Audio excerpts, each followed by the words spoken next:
Hey everyone, I am so excited to bring in Brad Mullins for a chat because he is the #1 hairstylist in Oz for all of the A-list celebs, and I'm just so excited because he actually used to be my hairdresser too, and it's just so nice that he can come and join us for a chat and just share his side of his journey as a stylist in this entertainment industry. All right, Brad, welcome. Hello. Hello. So just let everyone know how it got started. Okay, let's go back, way back. So hi everyone, I'm Brad Mullins, and I'm a hairdresser who works in fashion and celebrity world, freelance hairdresser. I grew up in a very small country town, so I grew up in a town called Werris Creek, and it was very much a football country town, but my auntie Lynn had a salon. And I used to think it was this magical place. Like I used to go there and I used to see all the hair and I was like, and the conversation and all the women and everyone would get dressed up and I was like, this is where it's at, like from a young boy. And I used to play with the hair colours and I was intrigued. And I just felt like everywhere else was a bit boring, but in this salon space with all these women, it was like where it's at. Yeah. And so I think that's where it started. And then I would watch television and films and just be drawn to the hair and makeup. Madonna was a huge part of my upbringing. I was like, wow, Madonna. Like I really was learning there's a lot more interesting people in the world than what I was seeing in my town. No offense to it, right? Yeah. And then I remember, and I was very, like, it was a very humble upbringing, and I remember loving Countdown, and I would watch Countdown and the Countdown dances and go, oh my God, maybe one day in my head I could go to Sydney and be a hairdresser and maybe do a Countdown dancer's hair. And that's how I thought. I was in primary school and I was like, wow. And I thought, oh, maybe not. Mm-hmm. Anyway, going on to high school and then, decided I wanted to be a hairdresser. And I did work experience in Tamworth in a salon called 10 Years Tangles of Tamworth. And I like how it kind of rhymes. Rolls, doesn't it? Rolls. 10 Years Tangles of Tamworth. And I did my work experience there and I loved it. I was like, wow, this is amazing. And she didn't have a position for me at the time, and I couldn't get an apprenticeship in Tamworth at the time. And so then my mum's like, maybe you should go to Sydney. I was 17, very green, very country boy, and maybe go to Sydney and get an apprenticeship. So I went down and went to all these salons and I was like, wow, this is big time. And I lived with my grandmother, we lived in Botany, and it was just, did my apprenticeship. And then, through time, I was in salon, but I was always drawn back to fashion. It was a supermodel time, and I was just like fashion parades, photo shoots. I'm like, that's where it's at. Yeah. So, so I did my apprenticeship, did my training, and then I started assisting some great hairdressers that were doing shows for Fashion Week and shoots, and I was like, this is where I want to be. So I assisted for many years, and then you start building relationships and clients, relationships with agents and different clients, and you start doing your own shoots while assisting, and it was some of the best years of my life. I loved it, being an amazing artist, being able to sort of sit in the back seat and observe the whole shoot and really enjoy it because your responsibility wasn't as much as it was on the person that you're assisting. I love those times. Yeah. Totally. That was, and the thing is, because we met at Tony and Guy, because then you used to do my hair, and then I kind of just followed you wherever you went. Exactly right. I went to Anthony Whitaker in Sydney, and then I went to Tony and Guy, and I was there for a good 10 years. Had a great time. I met you and your sister. Yes. And it was a crazy salon on Oxford Street down the bottom, and it was just speakers bigger than a nightclub, and it was pumping, and it was just fun. It was such a vibe. We always had a nice time. We look exactly the same. Yeah. It was only 5 or 10 years ago, wasn't it? I don't know. Yeah, it was a decent amount of time ago, but I try. I really try. So basically it just rolled into being a professional geek for you, because I know that even when I used to book with you, it was only weekends, because usually you'd just be doing editorial stuff throughout the week, and then it was only like a Saturday or something that we could see you. So did you end up getting represented? Is that the path that you had to go down? I did, that's right. I started out cutting back my hours so I could be more available to photo shoots and assist on photo shoots, and then started doing my own. From there, you build a relationship with agents. So there's agencies out there that represent hair, makeup, photography, styling, and yeah, I built a relationship with the artist group, and then I went to Vivian's Creative, and that's who represented me first. Yeah. And I just started doing my own, and then you start getting your own clients and working with magazines that you like and celebrities and people and actresses, and it just kind of keeps going. It just keeps going for me, which is great. Because you've done it all. You've worked with dancers, you've worked with, recording artists, you've actually worked with, models and things like that. And I think it's I don't know, does it all fit the same kind of category? Like, do you think everyone's very similar in that respect? It's funny. I feel like maybe from back in the day when I wanted to be a countdown dance, to do countdown dancers' hair, I think part of me wanted to be a dancer as well, because I ended up becoming part of, like, obviously friends of mine were in the music industry, and I just seemed to always be surrounded by dancers. I loved it. I lived with dancers, I've got dancer friends. I'd be times with like a whole cast of a musical, and then there's me. And I'm like, how am I always in dancers? I'm like, is there a little dancer here that I'm realising? Is it too late? Maybe you're having this realization now. Never too late. Never. No, it is though. It all, there's the fashion world, there's the TV world, there's the pop world, music world. But yeah, they all kind of work together. We all sort of go into the different ponds at different times. And speaking of however many people you've styled, who do you have just like a tight-knit group now, as in like who your regular clients are, and who are they? I'm sure everyone wants to know. Look, I have the best clients. Seriously, I'm so lucky. I've been pretty lucky. I mean, Australia is in general, like, good behaviour is always respected and appreciated, and you can't. It's too small to not be well behaved. But I have the best clients. So I work with Celeste Barber, who is a friend and an inspiration. I love her. Love her. So I've been working with her for years. I work with Jennifer Hawkins a lot. I was with her this week. She's another divine woman that I love. I work with Elsa Pataky a lot, who is an actress and married to a guy called Chris Hemsworth. You might have heard of him. He's going to do well. And she's amazing. Look, I work with my good friend Nat Bass.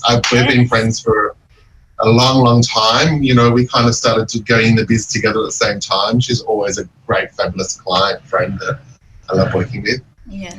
But there's quite a few. Just pop onto the old Instagram, Brad Mullins Hair, and you can see the girls I twirl with, and they're all fabulous. Yeah. And it's just so lovely, isn't it? Because it is such a different world. Like, we would look at it, let's say as a performer, but we look at it as such a different world. But really, I think it's so similar. I think it would be the same hustle, getting the work and then getting represented and then being a part of a full day's work when you're there, whether it be a fashion show, whether it be a video shoot, a photo shoot. Like, it's, you guys are like, it's the same. It all fits the same category.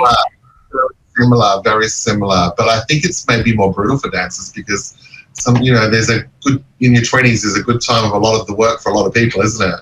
Yeah. Of course you can other areas and everything like that, but luckily for me, I'm not relying on the body. I'm relying on my skills for my skills of my hand, I honestly don't believe robots will ever be able to style hair as good as a human being. Yeah. So I feel like my job is shaped like that.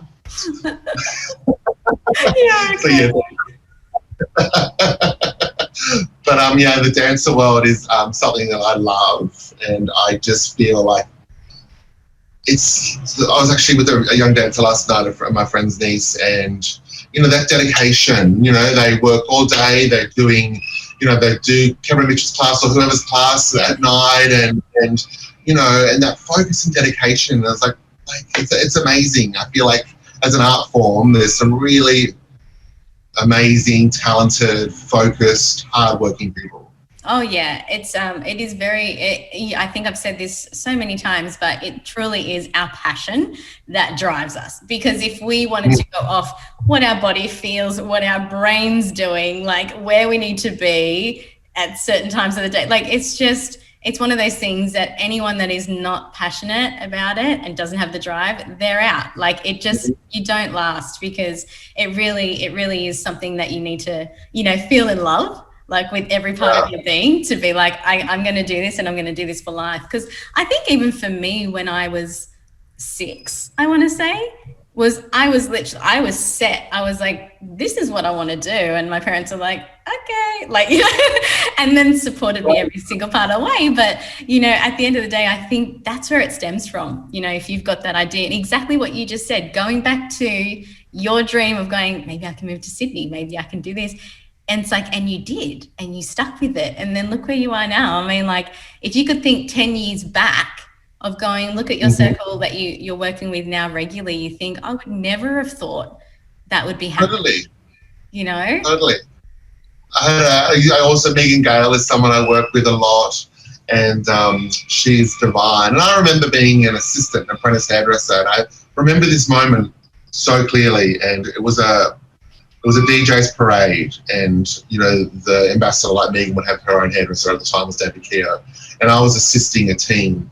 And I remember that she walked through, and I mean, she's so glamorous, and she just lights up the room. Yeah. I remember she walking with my little assistant bag, and I watched her and David go in, and I'm like, maybe one day I could do Megan's hair, like, maybe. And I was like, and that happened.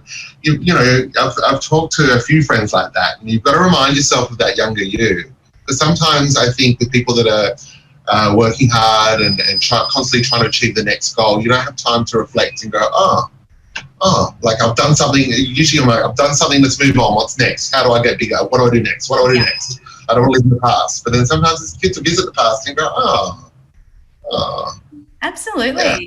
Absolutely. I was just saying that, I think, in my last interview as well. I think we're so used to the hustle, and we're so used to going, what's next? What do I do? What do I do? Because we're so used to moving fast, that it is nice to just take the breath and, like, take a moment and say, oh, look what I've accomplished, and look what I'm going to do, and just where I came from. And it's rewarding. And I think you got to give yourself permission to reward yourself as well, and say, well done. Like, you've pursued a dream, and look where you're going. You're still going. Like, that's crazy, And I feel like when I talk to a lot of younger hairdressers, in the early 20s, and they're just starting out, but they have this I always let them know that this didn't happen to me when I was 20. Like, I was hairdressing in a salon up into like mid-20s, 30s, and it wasn't until in my 30s that this sort of thing started happening. And it was a different journey back then. It can happen a lot faster. Back when I started, you'd assist for a long time, and then you build your relationships that way. And where now it's a little bit different. Things can happen faster. Yeah. But I feel like with a lot of younger people now, they kind of put this pressure on themselves. If I haven't had that level of success by this time, then I failed. And it's like, no, you can't think like that. Yeah. Like this, like what I'm doing, you want to do what I did, but it's not going to happen in one day. Like, it has to happen. It takes time to get there. And I'm really glad it did, because I was quite an insecure little kid.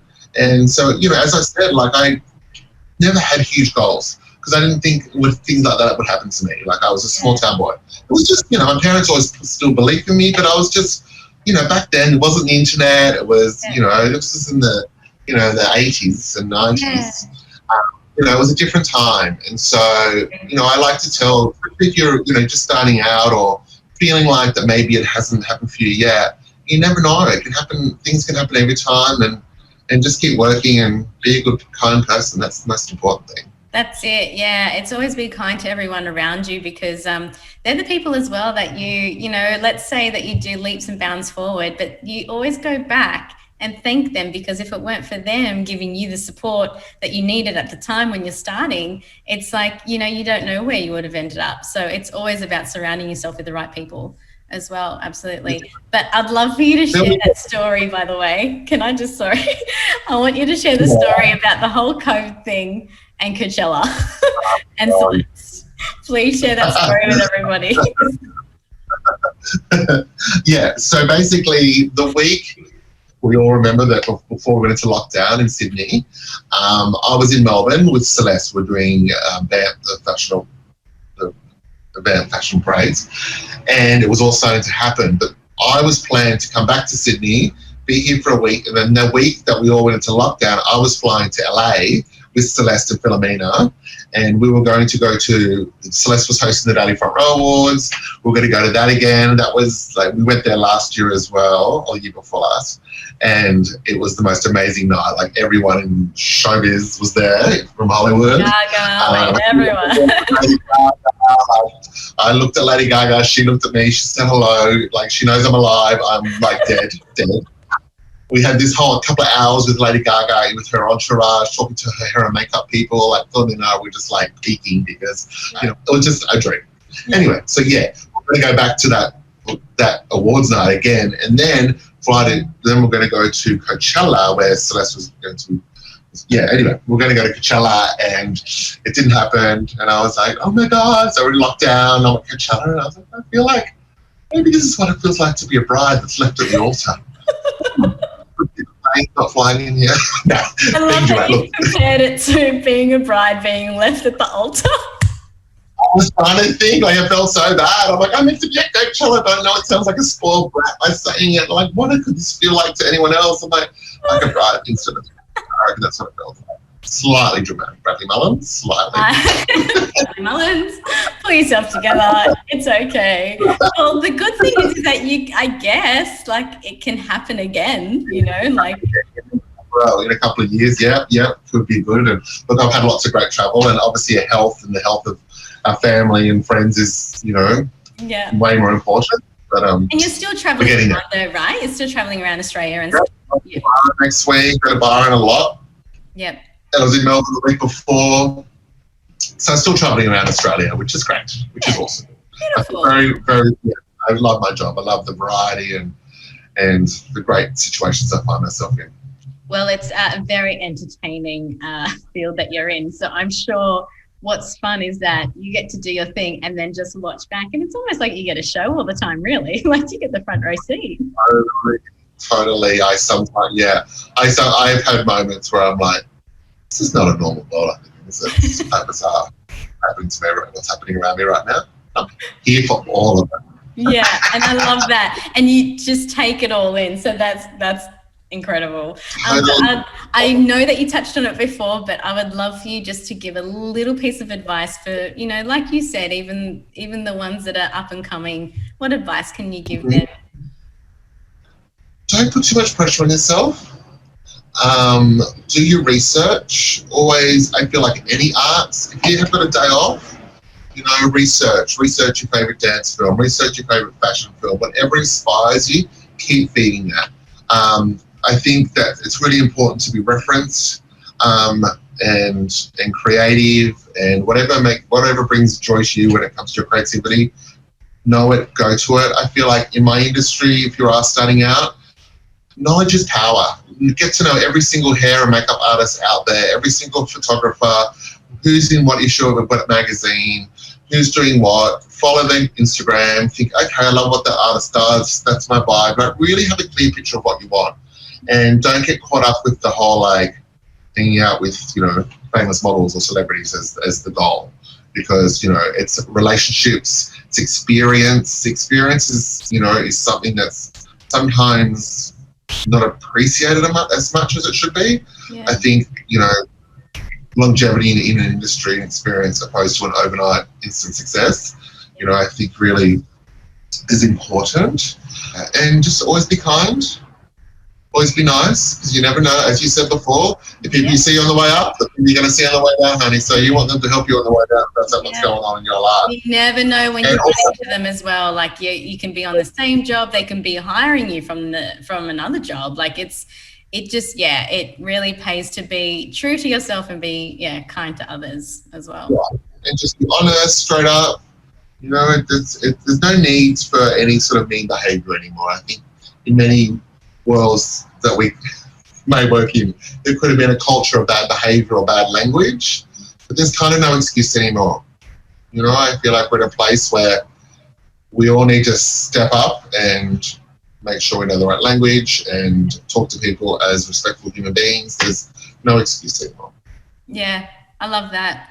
No, I think that's brilliant. And I think that's perfect advice. And hopefully people listen to it and take it in and just love seeing your journey as well, because again, it's just such a different angle for us to see in this industry, because we're so focused on the people up front, of the ones that are in front of the camera and doing the show and whatever. But it's nice to hear about, you know, what's happening behind the scenes, you know, and how you guys got there as well, which is really lovely. Definitely. Definitely. And at the end of the day, it's a small world. And if anyone has any questions, just slide into my DMs on Instagram, and I'm more than happy to answer those questions. Oh, that's wonderful. See, be kind.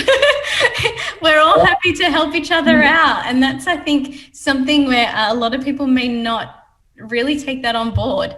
That a lot of people think, you know, well, you're in it for yourself and you've got to do this. And it's like, but really, we're a bit more powerful together. And like, when we all help each other out, you just see how that pays off for your life on the grander scale of things. And yeah, I just think surrounding yourself with the right people, helping each other out, you can't go wrong.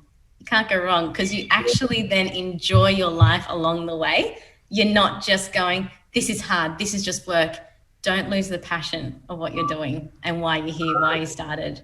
So, yeah. So true, so true. I feel there's an old guard of what we've probably seen in our career, of the old guard that maybe had bullying or whatever in their life and thought that, you know, if I keep those people repressed or feeling bad, then I will shine. But it doesn't work like that anymore. You know, everyone's accountable. There's room for everybody. So bring everyone up with you, and there's room for everyone. There's no need to, you know, to hurt anyone or destroy whatever, that, you know, people's careers, or just bad mouth people, because it comes back on you. Yeah. And as you get older, you realise if you're around someone who's speaking bad about a lot of people, there's a good chance of speaking bad about you. And yeah. Yeah, absolutely. Not negative. I love that. I love that. Well, I'm going to say thank you for joining us. And I know. If you liked that video, I would love for you to like, share, and subscribe to my channel, and hit that notification bell so you can receive all of the newest uploads and content. And if you'd like to see everything that Uncensored and Real is involved in, then hit that link in the description box down below, and it'll navigate you to everything you need to see and what's coming up for 2021. Until next time.